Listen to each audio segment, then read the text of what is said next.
I all of a sudden developed what they thought was rheumatoid arthritis. And then they put me on cortisone. I gained weight so quickly. I developed type 2 diabetes. I developed NASH. I weighed over 300 pounds. And what I didn't know was that OxyContin is synthetic heroin. If you continue like this, you're going to be dead in 3 years. Who can live without carbs? Like impossible. Right, welcome one and all, ladies and gentlemen, boys and girls, super intelligent shades of the colour sky blue, pink, whatever you might be. You're all welcome here. Today, my very special guest is Roxana.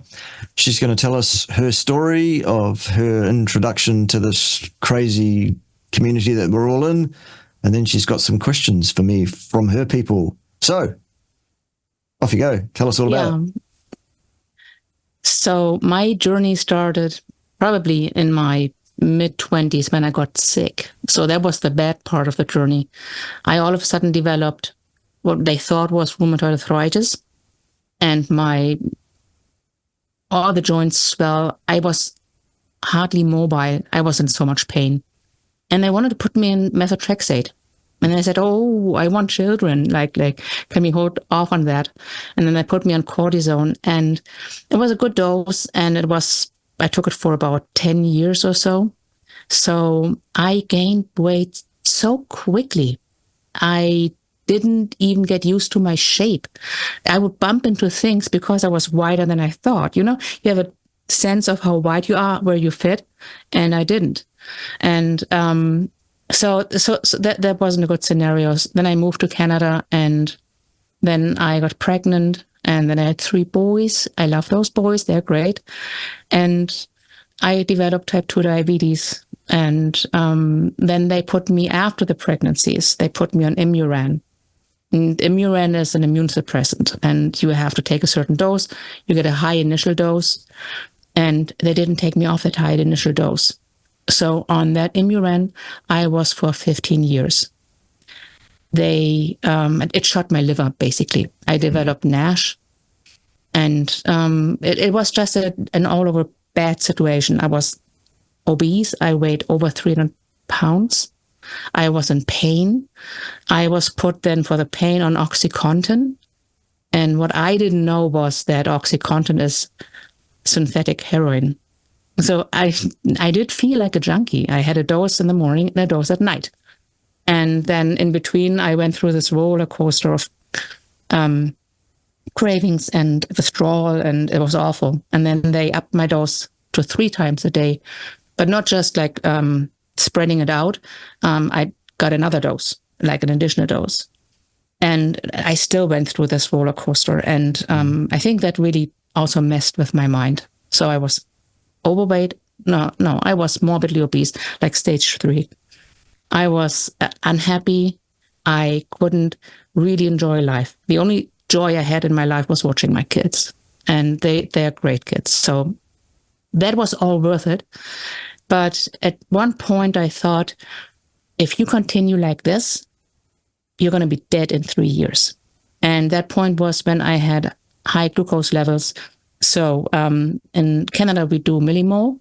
It was in the high 20s for a week straight. That would be comparable to the high 400s. 4 weeks straight, like there was no coming down. I was just in a daze. And my middle son is type 1 diabetic. So he has insulin. And I woke him up in the middle of the night and said, Chris, I need some insulin. I need a syringe. And he gave me a vial, he gave me the syringe, and then I calculated in my weary head. And I thought, okay, it's got to be this much. I drew up the units and I injected them. And then I thought, oh, if this was too much, like this can be bad. So I called up a friend, and that was in the middle of the night for me. He was on his morning commute in Germany, and he said, no, I think you're about right. Don't go to sleep. Check your blood sugar every half hour or so and watch Dr. Stephen Finney. And that was the turnaround for me. So knowing I was going to die if I continued, and then being presented with a way that I could actually turn my life around. And I did that. Awesome. So where are things at now? How are things settled. Tell us all about, what's the diet now? What other things you're doing other than diet? Give us the package.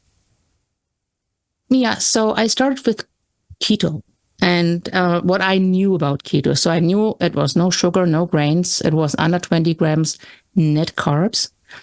And I had a friend who had also done it. Well, I knew that she had done it, but at that time I said, like, who can live without carbs? Like, impossible. And she knew all the stores where to go to, where to buy the treats and all that. So it was kind of like a dirty keto. It was still with seed oils. It was still with eating all the time. But still, I did drop a lot of weight. And my sugars went down really quickly. So my A1C went from 8.5 to 5.2. But I couldn't get off insulin. And then I found Dr. Fung, and I started intermittent fasting. And then I learned about the vegetable oils or the seed oils, and I left those out. And I was on 50 units still at that time. That was about 7 months in. And then within 2 weeks of starting intermittent fasting, I was off insulin. So that was pretty amazing. And I've been off since. That's about 4 or 5 years ago. So basically, my eye doctor said, so you're not diabetic anymore. You're not on medication. Your A1C is fine. It's now around 5.2. I'm going to take that off your chart. And for her, that meant I didn't have to go there every year to have my eyes checked. The NASH that I had developed is also no longer there. My liver is no longer inflamed. It's no longer fatty. It's normal. I do feel tons better. Like, I'm more energetic, and I'm very vocal about what's going on. Like, when you look at the diabetes associations, like the type of advice they give, it just drives me nuts. It's also the advice they gave my son when he was diagnosed. They told him, oh, he needs carbs to grow, and he needs carbs for brain development, and he will resent me if I don't give him cake. I know. It's so frustrating. And he believed that. So as far as my health goes, I'm still struggling, majorly struggling with thyroiditis. So I am Hashimoto, and it's really hard to tune that in. Like to if you can give me tips for that, would be awesome. For the thyroid, the antibodies, one of the antibodies was above 2,000. They don't even measure above that, and now it's around 200, but still way, way high. And inflammatory arthritis. So when I was misdiagnosed with rheumatoid arthritis, the rheumatologist that I saw last said, if you have rheumatoid arthritis, you wouldn't be able to, like your hands would be deformed, and they're not. So he said it's some other form. He doesn't know. I don't know. I just go through these flares. So the newest thing I'm doing now is, as of today, I'm on the Lion diet. Okay. Strict, no exceptions, no coffee, no eggs, no butter. It's just beef, salt, and water. But I'm going to do this for 3 months at least and see if I can knock it down. Okay, cool. All right. I have an approach that I use with people who have all sorts of either specific or non-specific inflammatory immune dysfunction.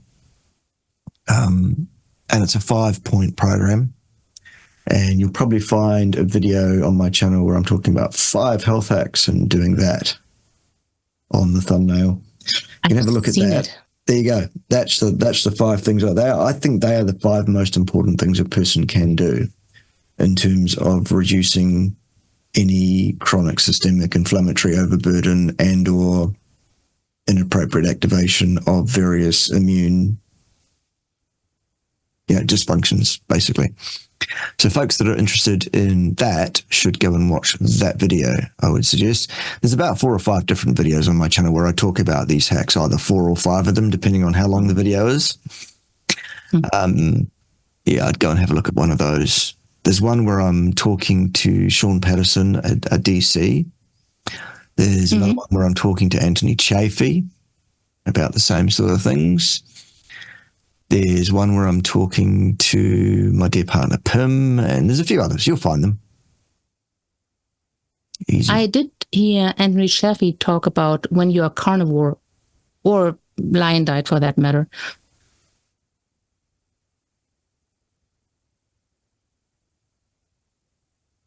Just waiting for you to come back. You've frozen up.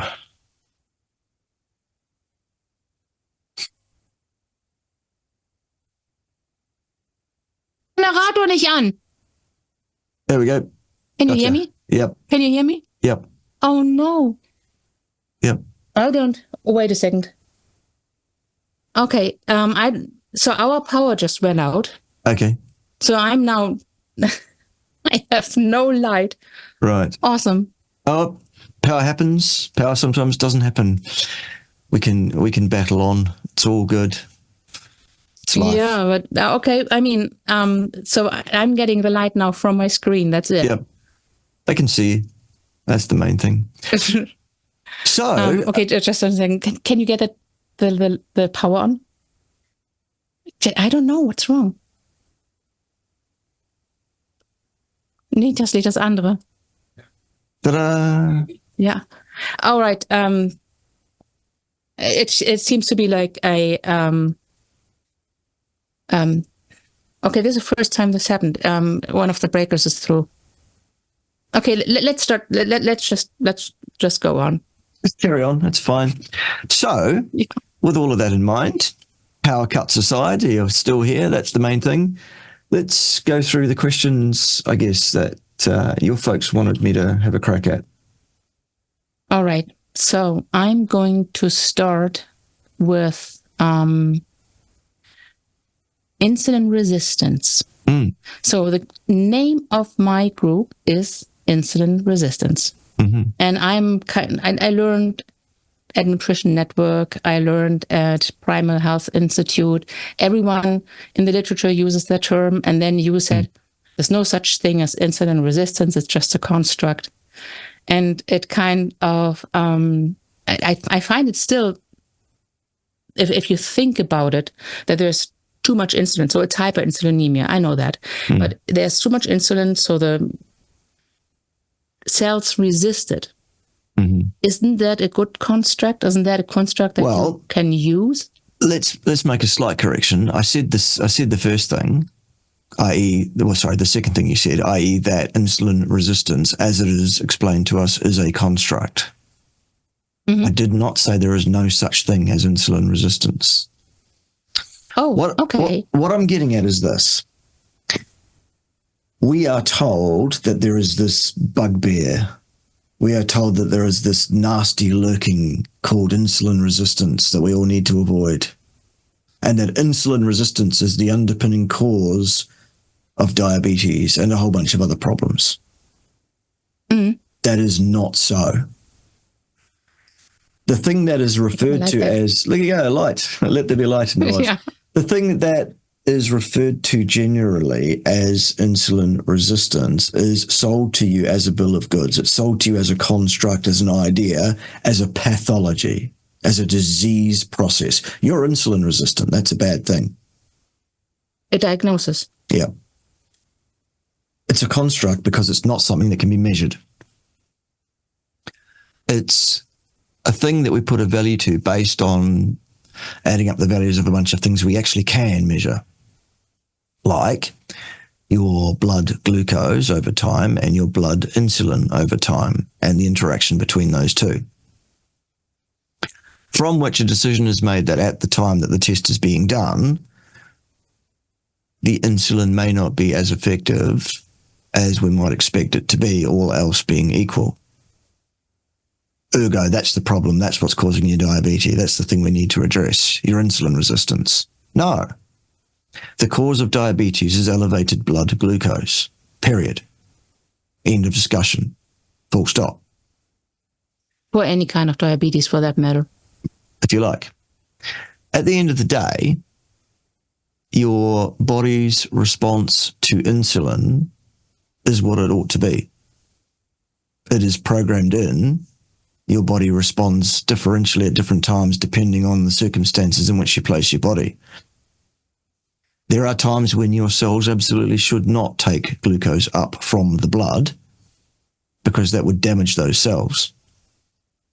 Ergo, the doors are locked from the inside and the sacrificial lambs become the red blood cells and the cells, the endothelial cells lining the vascular tree. That's the natural design. Anytime your blood sugar gets way too high, your cells lock the doors, protect themselves, and those are the sacrificial lambs. Then your body replaces those cells fairly rapidly because it's supposed to be an incredibly rare thing for you to have high blood sugar. There is no biological design that would cause this to occur in a natural life. We have to do this by feeding ourselves contraindicated and unnaturally large doses of carbohydrates and sugars. That's the thing that's the problem. That's the disease.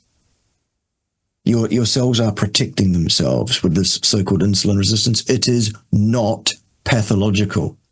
Your body is doing what it should. It's protecting itself. I hope that's a good clarification on what it is.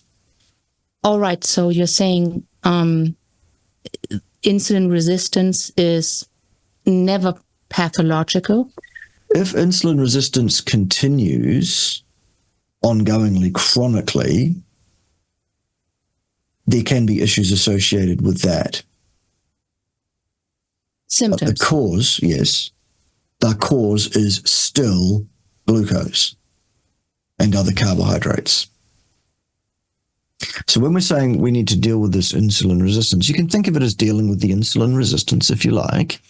What we are not trying to do is lower your blood sugar at all costs by forcing your cells, for example, to take up sugar that they don't want to and shouldn't do. Now, an example of that is Metformin. There's a drug that forces glucose into cells that do not want it. Damaging, dangerous. Stupidity is what that is, actually, in the extreme. The solution to elevated blood glucose is to stop pouring glucose down your neck and other carbohydrates that form glucose. Is metformin comparable to berberine? Because many people say, no, don't take metformin, but berberine, that's natural. Mm-hmm. And so... But it does the same thing, though, doesn't it? Anything that countermands or counteracts what's basically the Randall cycle activity, i.e. locking those cells doors from the inside to protect themselves, anything that countermands that is a bad idea. Your blood glucose is too high because you have consumed too much of things that can become glucose metabolically. Mostly it's carbohydrates and sugars. It can be too much protein in some cases. Mostly, though, it's carbohydrate that is the cause. That is the root etiology of the disease process. That is what needs fixing. What you eat and how much of it. We actually had a question about protein. Can't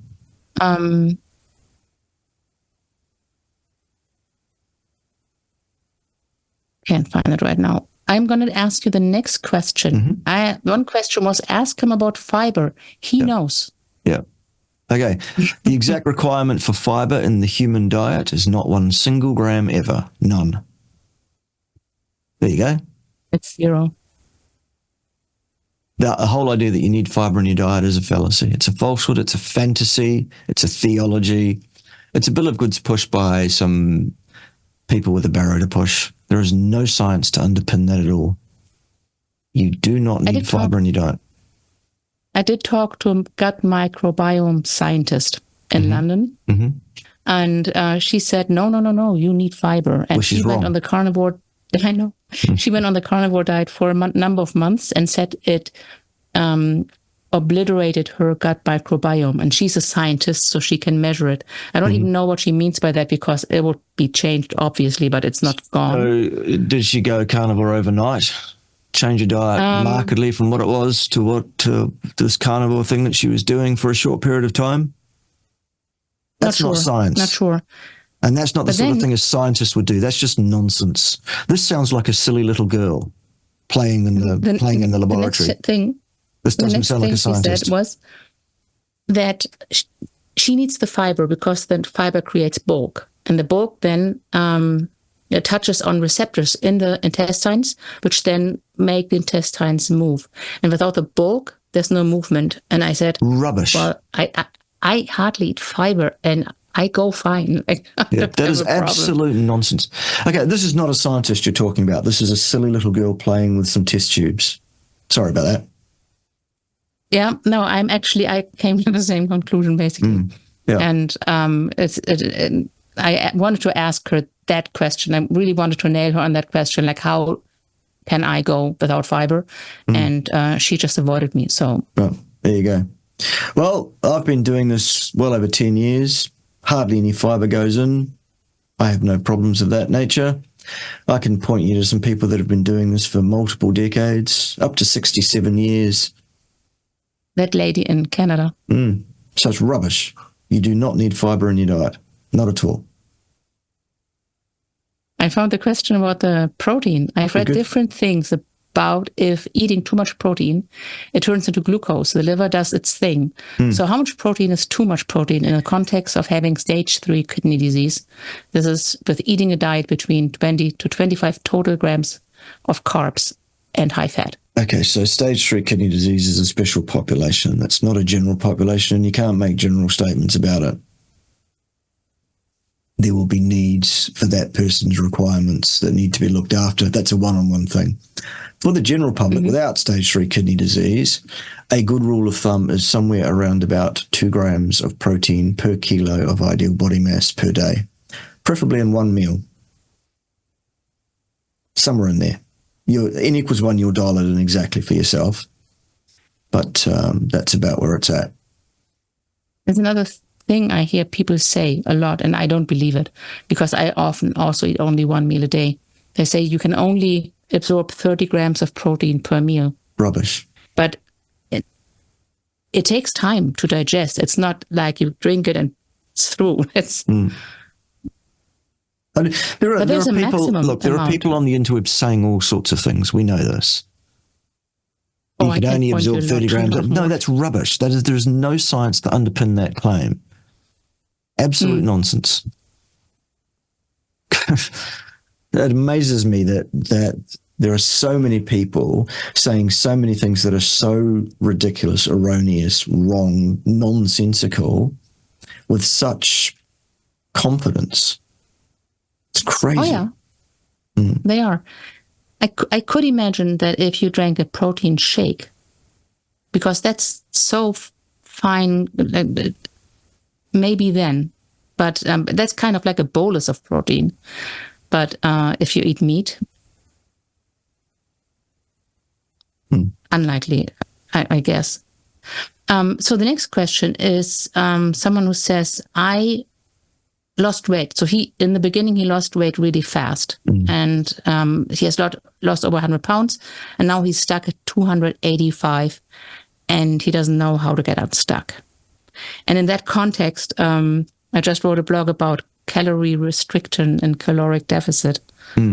So he obviously was in a caloric deficit because he lost, in hindsight. But now he isn't because he's not losing. It doesn't matter how much he restricts his calories. He's not going to be in a caloric deficit. Am I getting that right? Let's sort this out. The calorie, as a measurement of anything, has absolutely nothing whatever to do with human metabolism or your weight. Nothing at all. Either in foresight or in hindsight. Calories are a measurement of heat energy, which is a form of kinetic energy, and it is made manifest by photons, which are massless.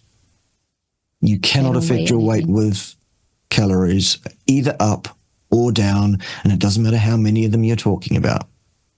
Calories are photons, which cause the movement of particles, i.e. heat. That's what they are. They're nothing else. That's what they're explicitly defined as. That's how they're measured. There is mathematical conversions between that form of energy and other forms of energy, like the chemical energy found in the bonds of food-related articles. However, that doesn't mean you have the equipment to make the transition. At the end of the day, I cannot go into a shop in Canada and buy a bottle of water using a $10 New Zealand note, because that doesn't work in Canada. Mm-hmm. Sure, there's a mathematical conversion between New Zealand dollars and Canadian dollars, absolutely, but that's of no value to the shopkeeper. None at all.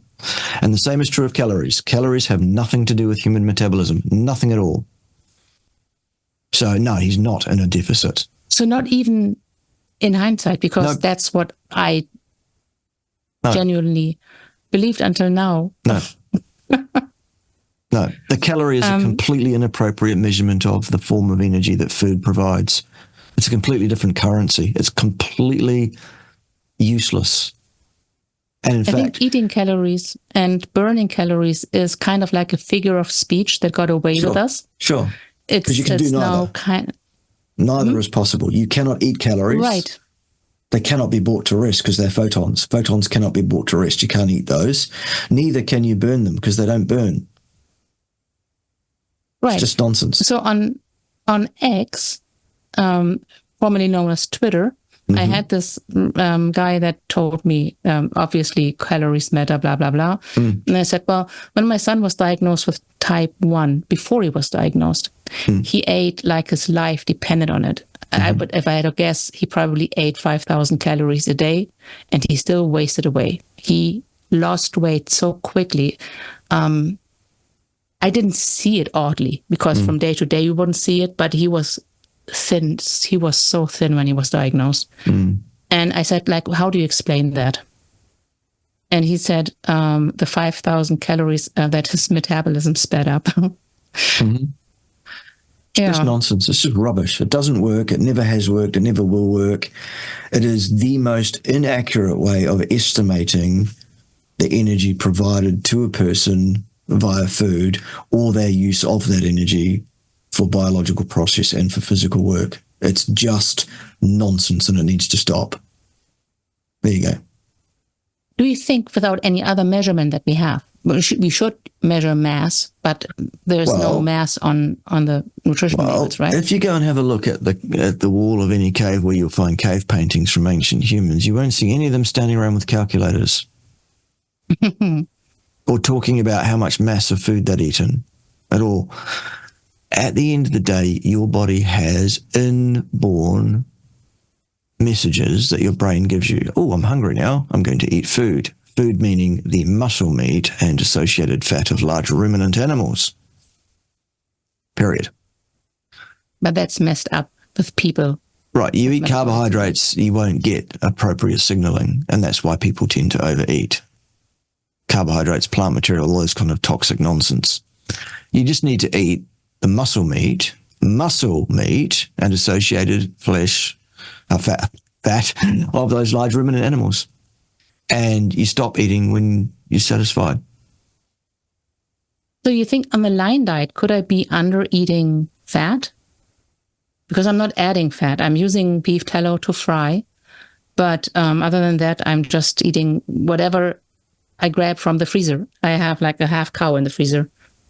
Your body will give you quite good signaling on what it needs by virtue of your appetites.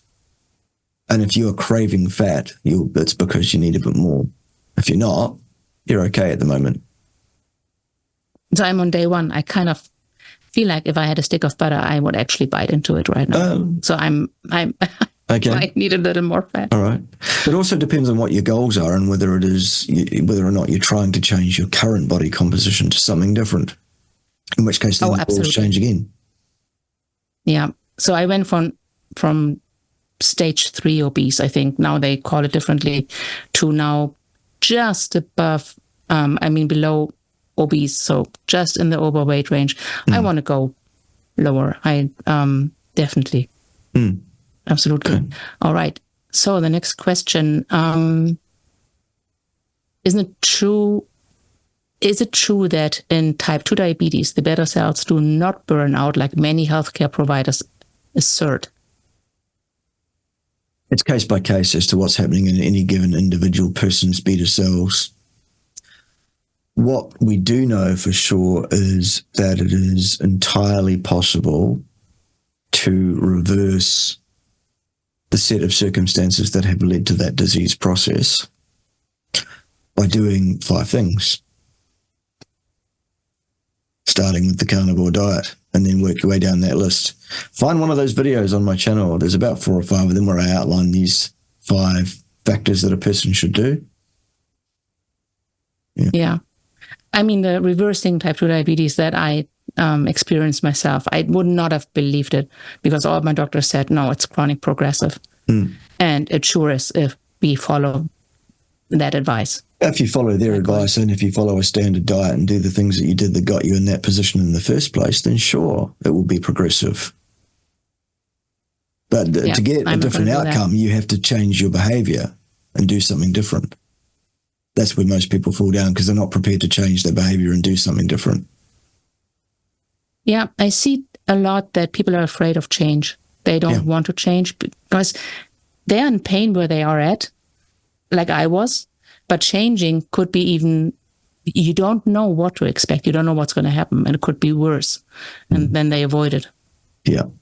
And then there are those that say cake is life. And I had that exchange on LinkedIn where I'm a sugar addict. I don't know how you stand on addiction to sugar, but I did stupid things to get my sugar fix, like breaking 2 teeth, for example. And I told her, well, not her. I said, like, I'm going to eat like this now, and then let's see, maybe in the new year I'm going to change things up. And she said, well, for Christmas you got to have a pie though, or a cake. And I said, no, I can't. I'm a sugar addict. If I eat a cake, I can't control those cravings. And she said, well, a life without cake is pretty grim and joyless, and people don't get it. I would suggest that if your only source of joy in your life is a cake, I think you should really rethink your life. Yeah. I really do. I mean, my joy comes from being able to go out and have fun, not from eating a cake. And they have their priorities completely messed up. That's it. Because the other thing about eating a cake is, let's say it takes a minute or less to eat the cake. You have a minute or less of a few seconds of pleasure when you swallow that nonsense. And that's done with now. But now you've got to pay the price for that ongoingly. Yeah. It's just daft. It doesn't make any sense at all. No, there's a German saying, it's a second in the mouth and then a lifetime on the hips. Sure. Something like that. Okay. Yeah. All right. Someone wanted to know what proof exists to claim we are not omnivores. Also, why are so many people making performance gains in the gym on plant-based diets? What does it mean for carnivore? I haven't dove into those studies yet. He basically wants to know, is there any proof? What we know scientifically is very little. What we can prove scientifically about human health as it relates to human nutrition is almost nothing. The science does not exist. What we have is a ring-fenced area of ideology, propaganda, bought and paid for nonsense. We don't have science to tell us what the answers are here. If you look outside of that, we do have science that tells us, how did humans evolve? What did we actually eat? What were human beings eating? This isn't a question. This isn't something we have to reconstruct or guess at. We have the science that gives us the answer. It's the nitrogen isotopes found in the long bones of skeletal human remains found anywhere around the planet, anywhere more than 11,000 years old, up to 100 and whatever. They all say the same story. They all tell us what human beings did eat, which tells us which genes were selected for and which ones were selected against via Darwinian evolution, which I am not going to refer to as a theory because it's not. It's a fact. We ate prey and we ate predators. Pretty much we ate meat and fat. Everything we could catch. And there was very little of anything else. And that which was plant material was rooty, fibrous, non-modern fruit and vegetable-like things whatsoever. So we know what is ideal genetically, anthropologically, historically, what we've done. Any deviation from ideal may or may not cause any given individual an issue. At large, we know that individuals do have issues with eating inappropriate diets. How do we know? Because we look at public health statistics and we go, shit, there's the answer. Right, we need to not do that. Okay, a balanced diet containing lots of healthy whole grains and fiber and all of that. No, absolute nonsense, rubbish. That's not what a human being should be taking in at all. One of my pet peeves. Why are there people that are doing well on the wrong kind of diet? Well, there are people that smoke 20 a day and drink heavily and live until they're 100. What's your point? We're talking about what's ideal. At large, broadly. I also think that people who are in the gym and say, I'm eating a vegan diet and look at my gains, that's a snapshot. But they're also taking I want gear. to see them like 7 years later, if they're still healthy and still having their gains. Anybody who has any muscle mass to speak of whatsoever who claims to be a vegan is on the gear, period.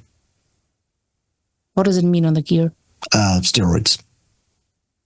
Oh, okay. They are not doing it naturally. It's not possible. They are lying to you. It's a physiological fact. They're lacking the proteins that they need to build the muscle. Exactly. I mean, a vegan cannot get sufficient good quality protein to build muscle mass. They are also destitute in a number of different nutrients required absolutely by human beings. They are lying to you. Okay. Easy. And they won't last either. No. I'd actually tried vegetarian. My dad told me, like, when I developed the autoimmune issues, just try it just for me, and I did, and it was horrible.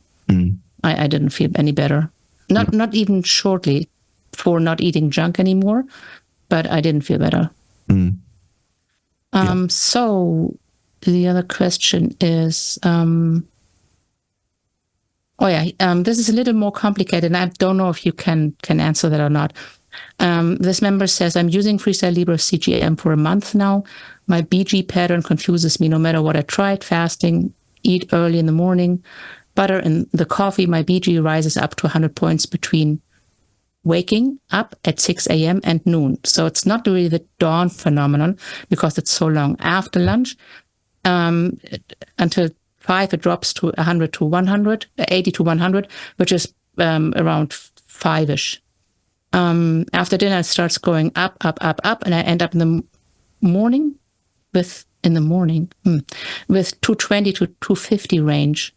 And that's probably around about 11, 12. So that question reads like a request for a consultancy style that's very... If that person wants to discuss that with me over an hour or so to get the full history so that I can make some sensible statements about what's likely to be going on for that person, then they should consult with me.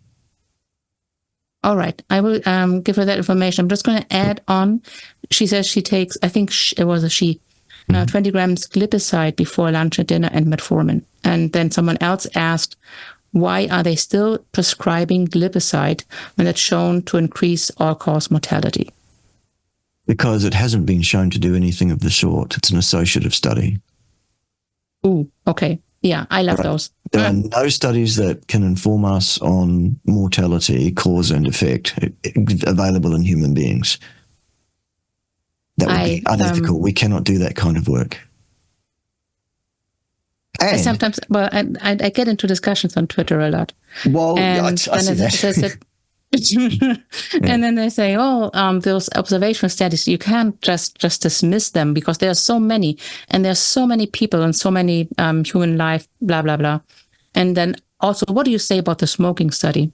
And then I told them, because I heard it from you, yes, even that one can't inform on risk because it's an association. Doesn't mean for me that I wouldn't. At large, with the general public, is you have a group of people made up of various different levels of intelligence, mostly below yours and mine, unfortunately, without the ability to critically put together a reasonable, sensible, scientifically valid point or argument. These discussions on social media, for the most part, are an absolute waste of time and energy.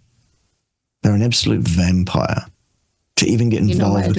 At the end, well, you can tell me in a minute, and I'll tell you why I'm doing it a little bit myself in a different guise as well. I see you, yeah. I see you too. At the end of the day, you are not going to get through to these people. They are as dumb as a box of rocks. They are as stupid as a box of spanners. I do it a bit. Well, a friend of mine does. It's not really me. He's his own man. He does his own thing there on that platform. And that's really just for baiting big name folks into possibly showing up to have a debate with yours truly. And most of them, when they find out who they've been talking to, refusing to do so, funnily enough. And or a bit of stress relief and amusement for myself, really, at the end of the day.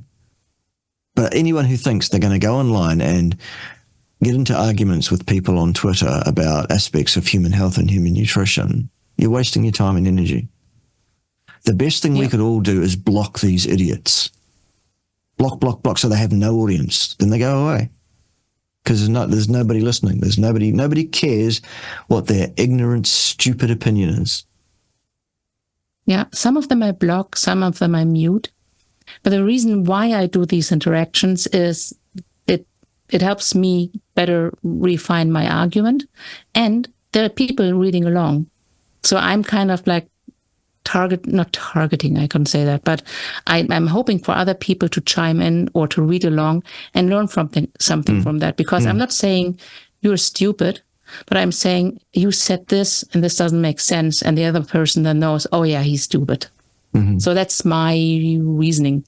Yeah, my friend it's fun. that does the social media thing, my little yellow furry friend, he tends to just call it like he sees it. He's not about being at all diplomatic remotely. No, not at all. Yeah. Especially not with, actually I liked him, the salt fix guy. Whatever. You can't be. The problem with that guy is he thinks that because he knows a little bit about something, that he knows everything about everything. And he's got an ego problem. A lot of people have that. Yep, sure. On X, I think. Sure. Yeah. So that were those two questions in one. And thyroid and autoimmune is basically the same thing. So this video that you have with the 5 things to do, that would apply for thyroid too? I think it would be very helpful, yes. Especially given the fact that number 2 is a nutraceutical supplement product, which has the capacity, the likelihood to have an impact on almost any condition you can name. You mean this cerule? I do. I actually would like to know more about that. And this is, I'm trying many things. I'm trying to get better sleep. I'm trying to get less stress, which wasn't possible in the last 4 months because I was in Germany in a high stress environment, and I paid for that. I'm trying to make me time things. I'm trying to enjoy myself. All these. I also. I'm not sure. Are you familiar with PEMF? So this is something I'm trying also. But exercise, but that's basically it. What's the advantage of that supplement, cerule? Right. So our flagship product is called Stem Enhance Ultra. It is a product which causes your bone marrow to release your adult stem cells into your bloodstream from storage. Those adult stem cells, having been released, float around in your blood, find tissues in your body that are in need of renewal or repair, bind to those tissues and replace those cells with brand new ones. Awesome. Would that, for example, mean that if I eat a protocol that would stop my autoimmune reaction in the thyroid, could that mean that it could help the thyroid recover? We are not allowed to make any therapeutic claim about Cerule products whatsoever. It's an FDA rule. They won't let us. We are only allowed to say... PEMF the same. They're not allowed to say anything. We are only allowed to say that this product does exactly what it says it does. And that is it releases the adult stem cells, which then do magics of their own accord. Your body decides the priority of how the stem cells are used. And so that's what happens. So yes, it has the absolute capacity to renew and restore any tissue in your body which is dysfunctional or worn down or whatever. Whether it will or not, we can't say. Does it have the capability to do that? Yes, good. The second product we have is an anti-inflammatory, and then we have a blood flow optimizer. I suggest all three of those in a wellness pack, which is a monthly repeating order. You get a price break for doing that, and you won't pay for shipping anymore either. So that's the best way of doing it if you want to pay for it. If you're the sort of person who understands the value of the 18 or so % discount you'll get that way, you might be the sort of person who can appreciate a further, well, the rest up to 100% discount so that you get it for free. If you're the sort of person who would rather have your product for free than to pay for it, all you need to do is let me know behind the scenes sometime. We have a program for that too. I'm guessing you're getting yours for free. I'm getting mine for free, yes, absolutely. And I would like everybody I know to do the same. I don't want you paying for your Cerule products. It's ridiculous. Why would you? Yeah. Okay. So just ask me how, basically. I just want to say one thing. Before we recorded, we talked about a few things, but we didn't talk about me mentioning Cerule. But it's actually one thing I wanted to know about because I do struggle with inflammatory arthritis, which I don't seem to be able to get under control. So, yeah. I would warmly recommend that you give it a 6-month trial at the highest dose you can afford. As a scientist, would you say, I mean, the diet got to be carnivore or lion diet or just very, very few, I don't know, a few berries or such. Yeah. But so you have the diet, you have the sleep, but you would try to just single out one thing to see what the effect is, right? So I would do either PEMF or Cerule or both. I would go Cerule every day of the week and twice on Sundays. My list of 5 things that I think a person should do are based on results. Yeah.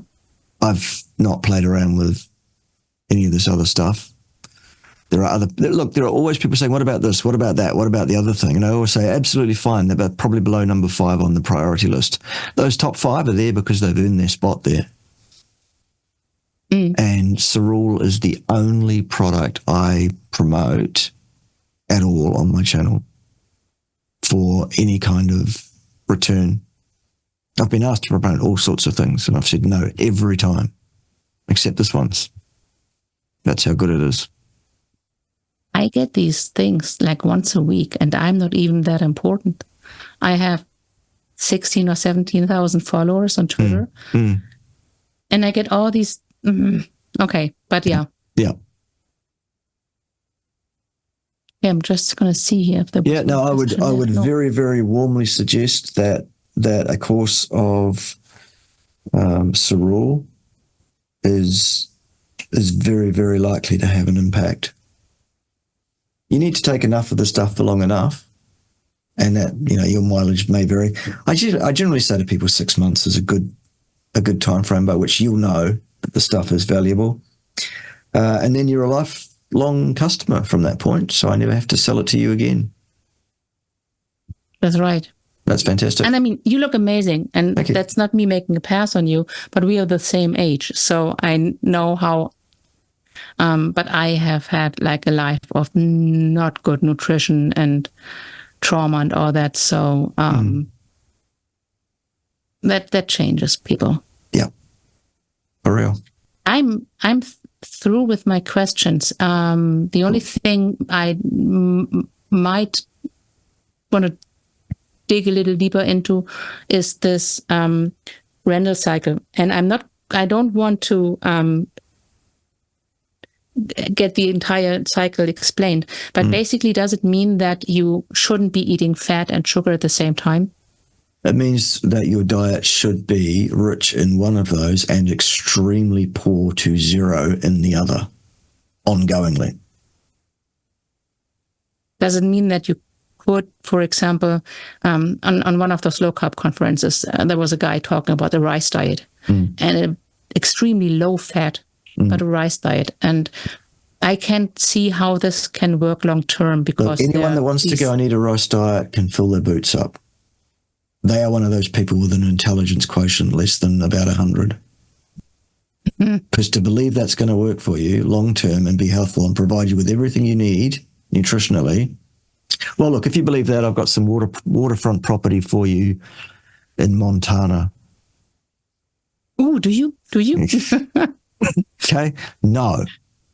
When I say your diet should be rich in one of fat and carbohydrates and extremely poor to zero in the other, before you make a decision about which diet you're going to approach, you need to work out which one of those two diets is likely to lead you to health, repleteness of nutrition, and be in a good situation, and which one is likely to be absolutely disastrous. And it's the low-fat diet that's going to be disastrous. So stay the hell away from it. You've only got one option. That's how we evolved. That's how our genes are selected for. That's a slam dunk. We're done here. Very good. So eat a high-fat, high-protein, animal-based diet. Video? Oh, God, whatever. Just nonsense. And that doctor head of nutrition did it, and he improved all his health markers, apparently. Well, who's interested in markers? I'm interested in health outcomes. Yeah, that makes sense. My idea was just if it improves, long term, it's not sustainable, so it cannot be healthy. And that's probably the outcome, yes. If you do it long term, you will have deficiencies that are not compatible with life. And yeah. Yep. So there it is. Eat an appropriate species-specific diet. Take cereal products. Ground yourself electrically for as much of the time as is possible. Block blue light from your eyes after dark and get half an hour to 45 minutes of high-intensity burst and repeat or resistance-style training in a weekly basis. There you go. There's the 5. Oh, one more. High-intensity training when you have inflammation in your joints. How does that work? Listen to your body. Should you just go... Yeah, that's right now not working for me. That's a problem. Listen to your body. It knows. There's a difference between, this is a little bit and no, don't do that. Yeah, there's a pain and then there's an ow pain and I don't want that. Yeah. Yeah. Yeah. That makes sense. Cool bananas. All right. Awesome. Pleasure as usual. I have to race off to my next thing. It's one of those days where I have, one thing straight after the other all day. I'm very popular, to hear. You are. Yeah. Oh dear. But you know your stuff, and that's your appeal. You just whether it's on a level where I'm talking to you, which isn't very scientific, or on a level where you talk to the Salt Fix guy, you know your stuff. So cool. Appreciate that. Good stuff. All right. So the rest of you, you know what to do. Like, subscribe. Make sure you go and subscribe to all Roxana's stuff. Where do they find you on social media? So it's usually my name, Roxana Soetebeer, and that's on Twitter, on X, on Facebook. There you'll find my link tree, and then you find my YouTube channel. I think I have my name in the YouTube channel too. Yeah. Very good. Okay, cool. See you then. Ciao for now. Awesome.